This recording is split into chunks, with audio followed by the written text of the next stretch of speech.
Diseño de pantalla de Tivax.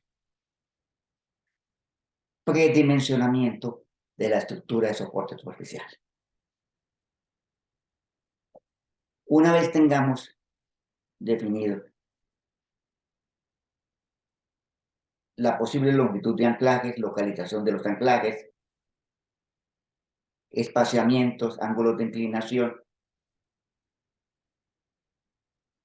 podemos predimensionar inicialmente la estructura de soporte superficial, o sea, la fachada,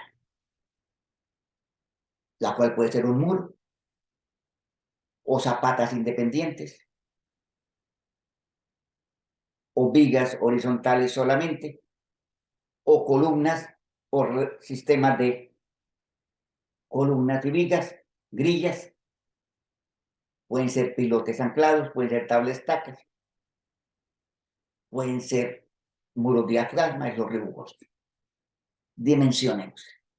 Dimensionemos en cuanto al tipo de estructura. Si es continuo, si son zapatas independientes, si vamos a tener zapatas sobre muros, estructura de soporte superficial, localización y posibles espesores. De acuerdo al tipo de material, de acuerdo a la magnitud de las cargas que vamos a tener nosotros, definir un espesor aproximado de esa pantalla, un tamaño aproximado de esas zapatas, de esos pilotes, teniendo en cuenta la rigidez de la pantalla. Si la queremos rígida, si la queremos flexible, de acuerdo a la rigidez. La rigidez K depende del modo de elasticidad del sistema de muro, del momento de inercia, de la distancia entre tiebacks como una referencia de la rigidez. ¿La queremos más rígida? Más gruesa. ¿La queremos más flexible? Más angosta. Definir la rigidez del muro, el espesor del muro, si es continuo, si son zapatas independientes, si son solamente vigas, si son solamente columnas sobre las cuales colocamos nosotros los elementos. La rigidez de la pantalla depende principalmente de su espesor y también depende del tipo de suelo. O sea, en un suelo blando se requiere una pantalla de mayor espesor para darle una mayor rigidez al sistema. En un suelo duro se permiten pantallas de menor espesor. O sea, entre más blando el suelo, debemos tener una pantalla de mayor espesor. Si se trata de una roca, es posible que no se requiera construir una pantalla de concreto y se puedan tener elementos independientes. No es lo común. Sin embargo, en rocas podemos tener anclas independientes. Para tener en cuenta el efecto tanto del suelo como de la estructura, se recomienda elaborar modelos de elementos finitos, teniendo en cuenta diferentes espesores para, de acuerdo a los espesores, determinar la rigidez y de acuerdo a los espesores va a haber un sistema de momentos diferentes. Las pantallas pueden ser rígidas, pantallas de pilotes de 1 metro, de 80 centímetros de diámetro, sloped walls, o pueden ser flexibles, pantallas de concreto proyectado, muros de micropilotes o tablas tacas metálicas. Pantalla rígida o flexible. ¿Cómo la queremos? De acuerdo al tipo de suelo, de acuerdo a la estructura que nosotros vamos a tener. Para el caso que estemos analizando, determinar si la queremos rígida, si la queremos flexible y espesor aproximado, de acuerdo a la experiencia que tengamos.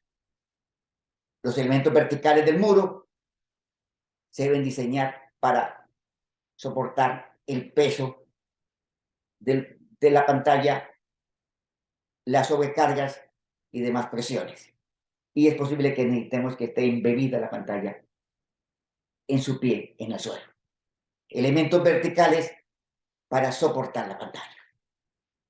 Los elementos de muros verticales discretos son continuos en toda su longitud y pueden consistir en pilotes hincados, cajones, pilotes perforados, pilotes y secciones armadas e instaladas en orificios perforados, luego rellenados con concreto estructural en la zona pasiva y concreto magro en la zona expuesta del muro, dice el Código Colombiano de Puentes 2014. Los elementos de muros verticales continuos son continuos, tanto en su longitud como en su ancho, aunque es posible utilizar juntas verticales para evitar la transferencia de corte o momento entre secciones adyacentes. Los elementos verticales continuos incluyen las tablestacas, los paneles de concreto tipo diafragma, o sea, los rewalls, y las pantallas de cajones o pilotes. Elementos verticales anclados, pilotes anclados. El empotramiento para los muros que atraviesan o son soportados por arcillas blandas. Es importante utilizar elementos verticales continuos que se prolonguen por debajo de la base expuesta del muro, o sea, pilotes que vayan muy por debajo del nivel del sótano. En otros casos, los elementos se pueden embeber 50, 90 centímetros, según se requiera. 90 centímetros es lo que recomienda como mínimo de empotramiento el CCP 2014. Elaboramos los diagramas, las anclas, los bulbos, longitudes, ángulos, espaciamientos, la pantalla, espesor, características si son pilotes, si es muro continuo, zapatas independientes, elaborar diagramas en planta, en alzada y en sección, incluyendo el perfil de suelo.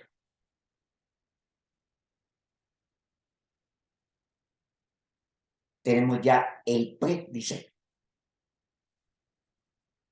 Ya este prediseño tenemos que llevarlo a fase de diseño. O sea, debemos analizar si ese prediseño es estable, si el prediseño es suficientemente robusto, si necesitamos